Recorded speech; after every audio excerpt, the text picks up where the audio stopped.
আজকের এই ভিডিওটির মাধ্যমে আমরা আলোচনা করব ঝাড়খণ্ড টেটের অতি গুরুত্বপূর্ণ একটা বাংলা প্যাডাগজি টপিক, যার নাম হচ্ছে মূল্যায়ন, বা আমরা যাকে সিসিই বলে থাকি, comprehensive continuous and comprehensive evaluation. তো এই টপিক থেকে কিন্তু আপনাদের পরীক্ষায় প্রশ্ন আসবে, যেটা 100% কনফার্ম পাই। তো আজকের ক্লাসে আমরা আপনাদের ঝাড়খণ্ড টেটের জন্য অতি গুরুত্বপূর্ণ যে টপিক, তো এটা শুধু আপনার বাংলা ভাষার ক্ষেত্রে নয়, ওভারঅল প্যাডাগজিতে কিন্তু আপনার এই টপিকটা কাজে আসবে। অর্থাৎ আজকের এই ক্লাস থেকে আপনি 4 থেকে 5 নম্বর পেতে চলেছেন। একদম কনসেপ্টটা এত ভালো করে বোঝাবার চেষ্টা করব যাতে করে আপনাদের 100% ক্লিয়ার হয়ে যায়। তারপরেও যদি কোথাও আপনাদের কোনো কনফিউশন থেকে থাকে তো অবশ্যই সেটা আমাদের জানাতে ভুলবেন না কমেন্টের মাধ্যমে। তো চলুন আজকে আমরা মূল ক্লাসে চলে যাই। তো সিসিই বা মূল্যায়ন কী বা অ্যাসেসমেন্ট কী, সবগুলো জিনিস আপনারা বা কী ধরনের প্রশ্ন আসে এটাও আপনারা আমি বলে দেবো আজকের এই ক্লাসে। তো আজকের এই অতি গুরুত্বপূর্ণ ক্লাসটা একটু মিস করবে না, সুতরাং দেখতে থাকুন। ইয়েস, একটা অতি গুরুত্বপূর্ণ যেটা পয়েন্ট, এটা হচ্ছে সিসিই। এটা থেকে কিন্তু আমাদের পরীক্ষায় প্রশ্ন আসে, কন্টিনিউয়াস অ্যান্ড কম্প্রিহেনসিভ এভ্যালুয়েশন বলুন বা অ্যাসেসমেন্ট বলুন, ঠিক আছে। এখান থেকে কিন্তু আমাদের পরীক্ষায় প্রশ্ন আসে। আমরা আজকের এই ক্লাসের পর অ্যাসেসমেন্ট থেকে যে কোনো প্রশ্ন আসুক আমরা পারবো।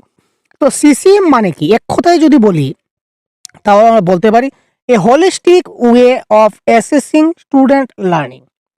ছাত্ররা যে শিখছে, ছাত্রদের যে শিখন, স্টুডেন্ট লার্নিং, ছাত্ররা যা শিখলো তা অ্যাসেস করার একটা হোলিস্টিক ওয়ে, মানে সর্বাঙ্গীন উপায়। এখানে আমরা সব ধরনের করব, কিন্তু শুধু একটা বিষয় নিয়ে আমরা থাকবো না, আমরা বিভিন্ন ধরন নিয়ে আমরা করব। তারপর দেখি টাইপস অফ অ্যাসেসমেন্ট মানে বিভিন্ন ধরনের অ্যাসেসমেন্টের মেথড আছে। যেমন আমরা প্রজেক্ট এবং অ্যাসেসমেন্টের মাধ্যমে আমরা তাকে করতে পারি, অ্যাসাইনমেন্টের মাধ্যমে আমরা তাকে অ্যাসেসমেন্ট করতে পারি, কুইজ এবং টেস্টের মাধ্যমে করতে পারি, ঠিক আছে।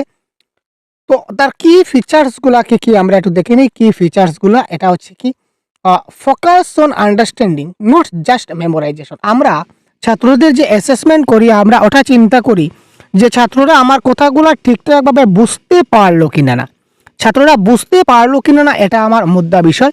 কিন্তু ছাত্ররা মেমোরাইজেশনটা আমি রাখবো না, কারণ মেমোরাইজেশন হচ্ছে negative word, not just memorisation. ছাত্ররা আমার কথাটা মনে রাখতে পারলো কিনা না, মুখস্থ করতে পারলো কিনা না, এটা আমার বিচার্য বিষয় নয়, এটা হচ্ছে নেগেটিভ। আমরা কখনো ছাত্রকে মুখস্থ করতে দেই না, আমরা এমনভাবে পড়াবো যাতে ছাত্ররা বুঝতে পারে। আর এই অ্যাসেসমেন্টের মাধ্যমে আমরা বুঝতে পারি যে ছাত্ররা আমার জিনিসটা খুব ভালো করে বুঝতে পারলো কিনা না, আন্ডারস্ট্যান্ডিং করতে পারলো কিনা না, এটা হচ্ছে নাম্বার 1। সবসময় আমরা ফোকাস অন আন্ডারস্ট্যান্ডিংয়ের দিকে যাব। তারপর ফিডব্যাক অ্যান্ড ইমপ্রুভমেন্ট। তারপর আমরা ছাত্রদেরকে আমরা কী করতে, আচ্ছা তারপর এটা দেখি এস evaluates a variety of skill. শুধু একটা স্কিলের মধ্যে আমরা যে অ্যাসেস করব এটা কিন্তু সম্ভব নয়। আমরা এভালুয়েট করব কিসের উপর, ভ্যারাইটি অফ স্কিল, বিভিন্ন স্কিলের উপর আমরা তাকে এভালুয়েট করব।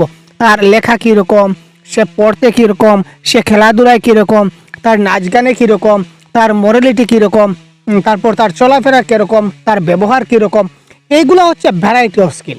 তো এই ভ্যারাইটি অফ স্কিল আমরা এভালুয়েট করব। শুধুমাত্র তাকে আমরা একাডেমিক দিকে বা স্কলাস্টিক দিকে আমরা দেখবো না, আমরা কি দেখব, স্কলাস্টিক প্লাস স্কলাস্টিক দুটোটা আমাদের দেখতে হবে। তারপর হচ্ছে ফিডব্যাক অ্যান্ড ইমপ্রুভমেন্ট। এই অ্যাসেসমেন্টটা করার পর আমরা তাকে ফিডব্যাক দেব এবং ইমপ্রুভমেন্টের জন্য আমরা তাকে সাজেস্ট করব বা ইমপ্রুভমেন্টের জন্য আমরা তাকে নিয়ে কাজ করব, তার যাতে কি হয় ইমপ্রুভমেন্ট।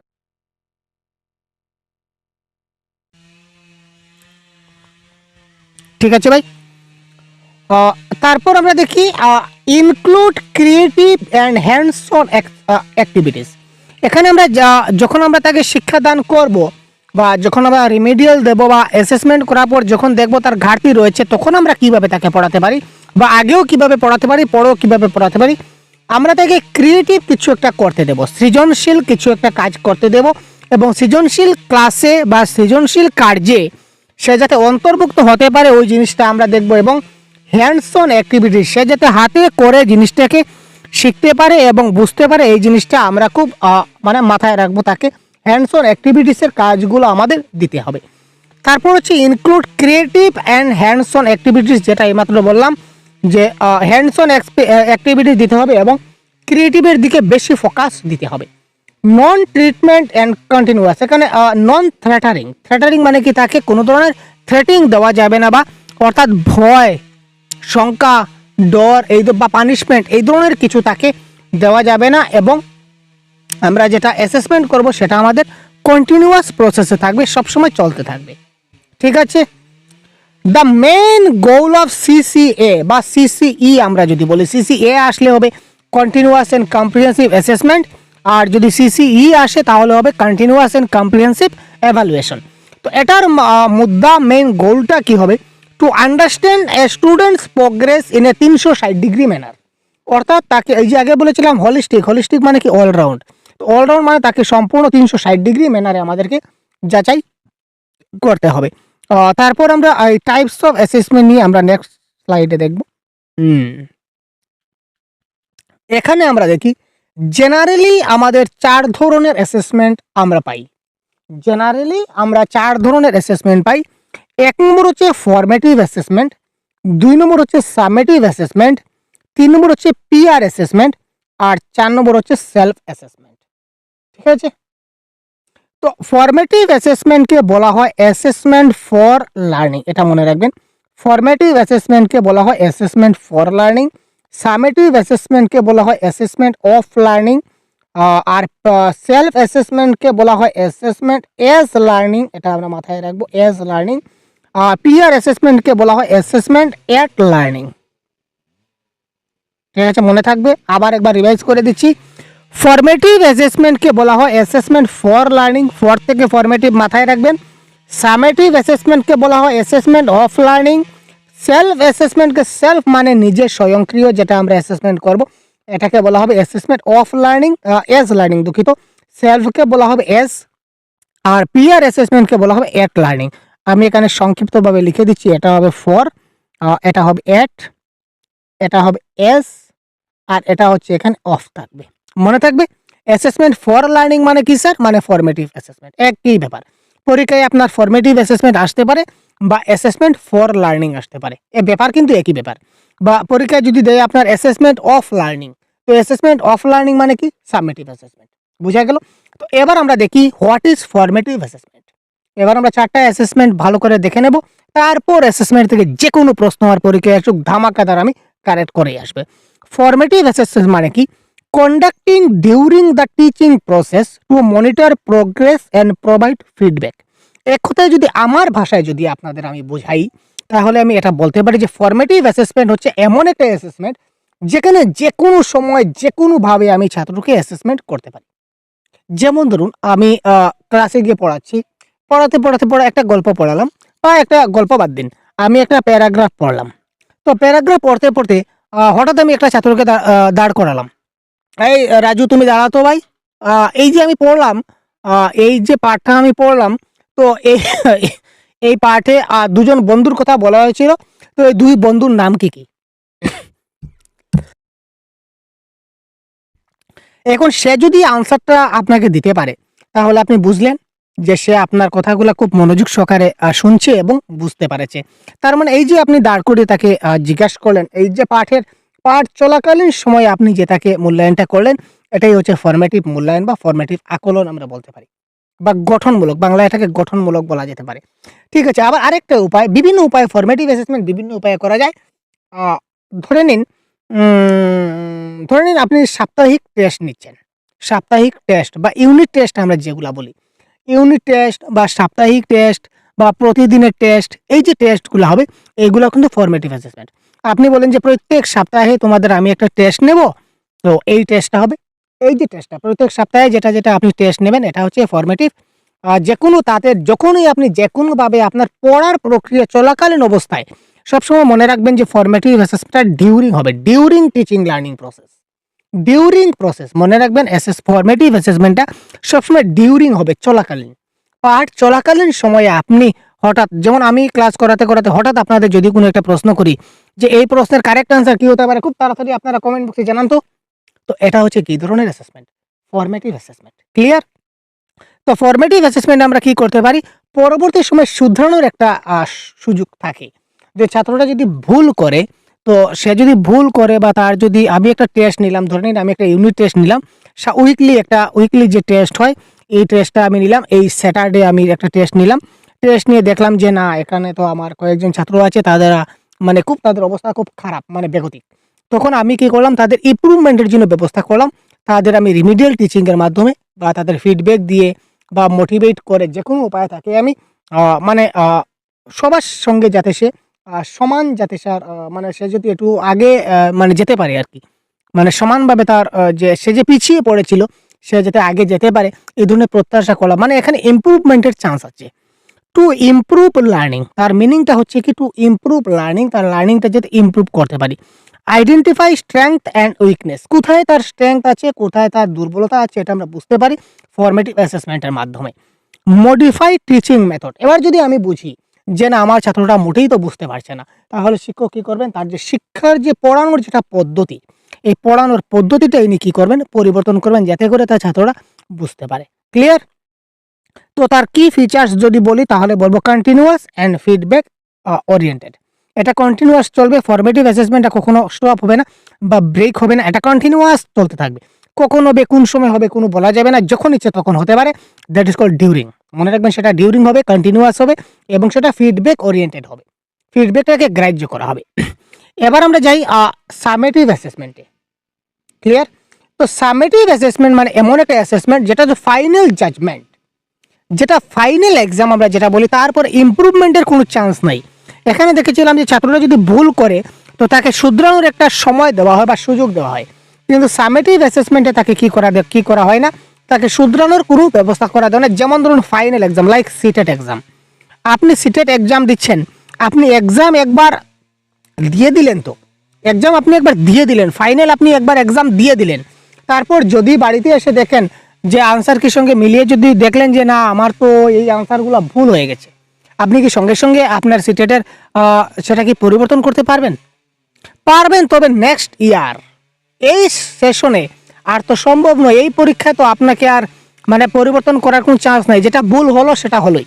কিন্তু ফরমেটিভ অ্যাসেসমেন্টে যদি ভুল হয় তাহলে সেটা শুধরানোর একটা ব্যবস্থা থাকে, সময় থাকে, সুযোগ থাকে। কিন্তু সামেটিভ অ্যাসেসমেন্টটা হচ্ছে একটা ফাইনাল জাজমেন্ট করা হয় এবং এটা হচ্ছে কি বলা হচ্ছে দেখুন, conducted at the end of A unit, যে কোনো একটা ইউনিট পড়ানোর শেষে আমরা যেটা এক্সাম হই কিংবা একটা ট্রাম বা course to evaluate the overall learning, এই কোর্সের ব্যাপারে আমরা একটা যেমন ধরুন ক্লাস 5 ফাইনাল এক্সাম যেটা বলতে পারি, ইয়ারলি যেটা এক্সাম, আগে আমরা বলতাম যে অ্যানুয়াল এক্সাম, আগে আমরা বলতাম না যে বার্ষিক পরীক্ষা বা অ্যানুয়াল পরীক্ষা বা ফাইনাল পরীক্ষা, যেমন ম্যাট্রিক পরীক্ষা final, HS final, CTET final, এই ফাইনাল পরীক্ষাটাই হচ্ছে সামেটিভ অ্যাসেসমেন্ট, এটা মাথায় রাখবেন সবসময়। এটা কি হয়, এন্ড অফ দ্য কোর্স হয়, একদম একদম শেষে হবে, শেষে একবার হবে।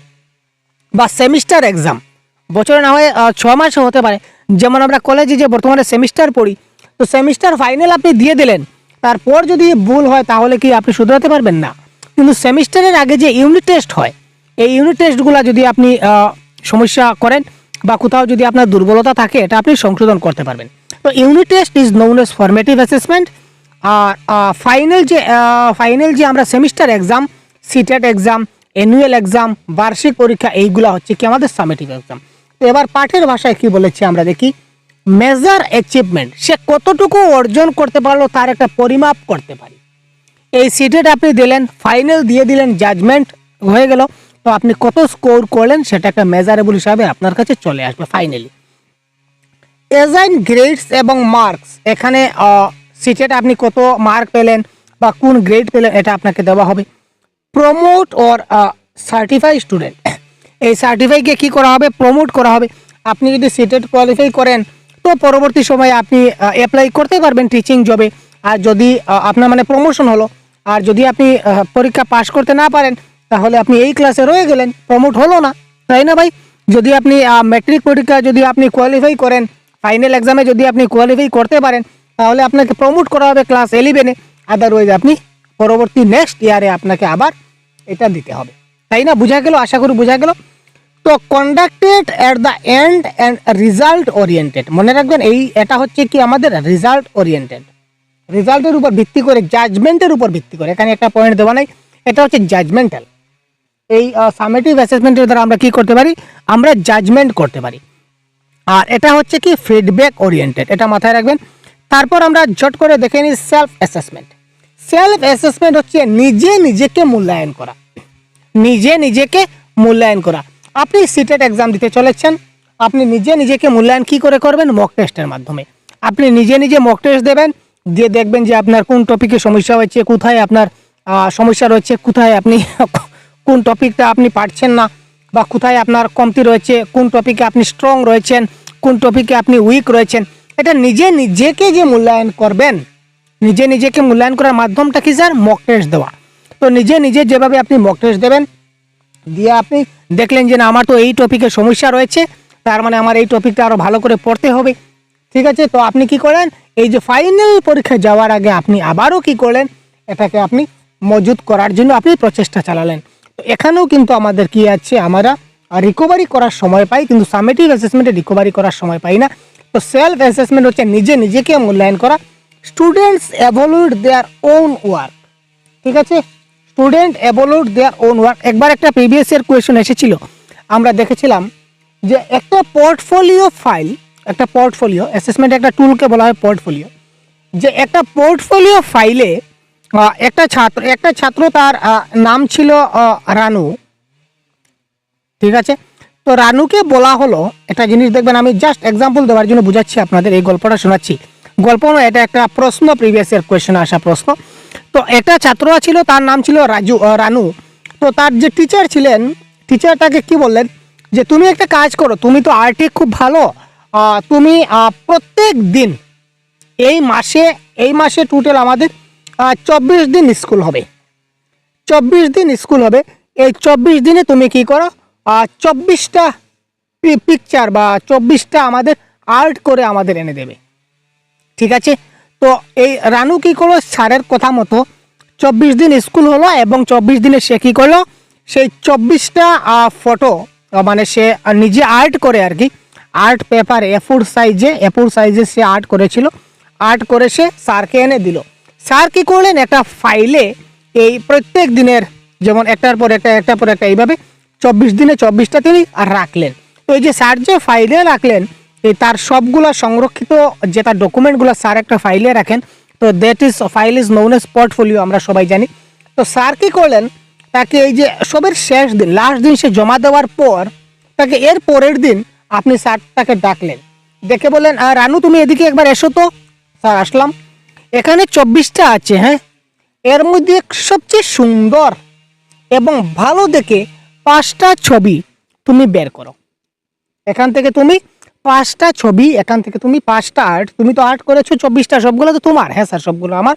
তো এখান থেকে যে কোনো 5টা সুন্দর দেখে, ভালো দেখে 5টা তোমার মতো করে, তোমার মতো সুন্দর এবং তোমার মতো করে ভালো, তুমি তোমার বিচার করে এখান থেকে 5টা বের করো, সেটা আমরা হায়ার অথরিটির কাছে পাঠাবো, বা আমরা সেটা নিয়ে আমরা কিছু একটা করবো, যাই হোক।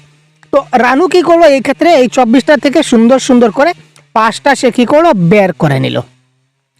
তো এটাকে আমরা কি বলবো, এটা কি ধরনের অ্যাসেসমেন্ট, প্রশ্নটা ছিল এটা কি ধরনের অ্যাসেসমেন্ট। একটা জিনিস দেখবেন, 24টা কিন্তু রানু অঙ্কন করেছিল, সে রানুর দ্বারা কাজ, এবং সে তার কাজের সে নিজে এভালুয়েট করছে যে কোনটা সুন্দর হয়েছে, কোনটা খারাপ হয়েছে, তার কাজ কিন্তু এই 24টা যে ফটো বা 24টা যে আর্ট, সবগুলো কিন্তু রানুই করেছিল, তাই না। তো এখান থেকে সে আবার নির্বাচন করলো যে এই 5টা সবচেয়ে ভালো, অর্থাৎ তার কাজের মূল্যায়ন সে নিজেই করছে। তো কেউ যদি তার নিজের কাজের সে নিজে মূল্যায়ন করে, that is known age self assessment, সেটা মাথায় রাখবেন। তো এই সেলফ অ্যাসেসমেন্ট কি, এটা বোঝানোর জন্য আপনাদের এই প্রশ্নটা ডিসকাস করলাম। আশা করি আপনাদের আর কোনো ডাউট থাকবে না। তো আমরা এবার চট করে দেখে নিই। Student evaluate their own work, developed self awareness, তার নিজের মধ্যে অ্যাওয়ারনেসটা বৃদ্ধি পায়, ইমপ্রুভ রেসপন্সিবিলিটি বাড়ে, রিফ্লেক্টিভ জার্নাল বাড়ে, সেলফ গ্রেডিং উইথ রুবিক্স, এইগুলো তার বৃদ্ধি পায়, promote self reflection and self improvement, সে নিজেকে নিজে ইমপ্রুভ করতে পারে, যেমন মক টেস্টের মাধ্যমে আপনি নিজেকে ইমপ্রুভ করতে পারবেন। তারপর আমরা চলে আসি পিয়ার অ্যাসেসমেন্টে। পিয়ার অ্যাসেসমেন্ট মানে কি, এক বন্ধু আরেক বন্ধুর খাতা চেক করা। অনেক সময় দেখা যায় না যে শিক্ষক মশাই কী করলেন, আচ্ছা তুই আমাকে, শিক্ষক মশাই ধরে নিন ক্লাসে নেই কিংবা আছেন, সে যাই হোক, শিক্ষক মশাই এখানে শিক্ষক মশাই আছেন কিংবা নাই আমরা জানি না, তারা শিক্ষক মানে খুব গরম। ফর এক্সাম্পল আগে আমরা কিন্তু এই ধরনের করতাম। আগে আমি যখন পড়তাম, বিশেষ করে আমি যখন হাই স্কুলে পড়াশোনা করেছিলাম, সম্ভবত 8 কিংবা 9-এ ছিলাম, তখন কিন্তু আমি এই ধরনের, আগে তো বুঝতাম না যে হোয়াট ইজ পিয়ার অ্যাসেসমেন্ট, কিন্তু আমরা কিন্তু এই ধরনের করতাম। কি করতাম স্যার, আমরা 2-3 জন 5 জন ছিলাম, আমরা একটা গ্রুপে বেল্টে। তো আমরা কি করতাম, একজন স্যার ছিলেন খুব গরম স্যার, মানে যদি স্যারের পড়া যদি একটু কমতি হতো বা স্যারকে পড়া বলার সময় বা লিখিয়ে দেওয়ার সময় যদি একটু ভুল ভ্রান্তি হতো, তাহলে কি না পিটন খেতাম রে ভাই, সাংঘাতিক স্যার মারতেন। আর এই স্যারের কারণেই আজকে আমরা এই জায়গায় এসে পৌঁছতে পেরেছি, এটা একটা বাস্তব সত্য কথা। তো স্যারকে অনেক অনেক ধন্যবাদ এবং অনেক অনেক প্রণাম যখনই আমি স্যারকে পাই, কারণ স্যারের জন্যই আজকে এখানে আসা। তো আমি কি করতাম, পিআরএসএমে বুঝাতে গিয়ে আপনাদের যেটা বলেছিলাম গল্পটা, যে আমরা 2-3 জন ছিলাম। তো আমি আমার যে পার্শ্ববর্তী যে ছাত্ররা ছিল, আমার যে বন্ধু ছিল, সবচেয়ে ভালো বন্ধু, তাকে আমি বলতাম, তুই এক কাজ কর, দেখ আমি না আজকে শিখে এসেছি, কিন্তু ভাই আজকে আমি মার খাবো না। সে বলেছে আমিও শিখে, তুই এক কাজ কর, তুই আমাকে ধরা, আমি তোকে ধরাই। তো আমি তাকে পড়াগুলা ধরলাম এবং সে আমাকে পড়াগুলা ধরলো মৌখিকভাবে। আবার বললাম, ওই স্যার যদি লিখতে বলে তখন কি হবে, বলে ঠিক আছে তুই এক কাম কর, তুইও আনা দেখে সবগুলা লেখ আর আমিও আনা দেখে সবগুলা লেখি। হ্যাঁ, লেখা শেষ হওয়ার পর তুই আমার খাতাটা চেক করবি আর আমি তোর খাতাটা চেক করব। এই যে দেখুন, আমি ওর মূল্যায়ন করছি, ও আমার মূল্যায়ন করছে, ও আমাকে অ্যাসেস করছে, আমি তাকে মূল্যায়ন করছি। এই যে দুই বন্ধুর মাঝে এই যে মূল্যায়নটা প্রক্রিয়া চলছে, that is known as peer assessment. আশা করি বুঝতে পারলেন ভাই। Student evaluate each other work. ছাত্ররা কি করে, একে অপরের সাথে যাতে তারা আলাপ আলোচনা করতে পারে। তারপর দেখুন এখানে কি হয়, ডেভেলপ ক্রিটিক্যাল থিঙ্কিং, ক্রিটিক্যাল সমালোচনামূলক চিন্তা বৃদ্ধি পাবে। গ্রুপ প্রজেক্ট এভালুয়েশন, প্রজেক্টের কাজগুলো এভালুয়েট করা যাবে। এনকারেজ কোলাবোরেশন, কোলাবোরেশন মানে সবার সাথে যে মিলমিশ, এই জিনিসটা ঠিকঠাক থাকবে। তো কি ফিচার্সটা কি, স্টুডেন্ট অ্যাক্ট অ্যাজ এ এভালুয়েটর। একজন ছাত্র সে নিজে কি করে, এভালুয়েট হিসেবে অন্যজনের কপি চেক করে। ক্লিয়ার ভাই, বুঝা গেল অ্যাসেসমেন্ট।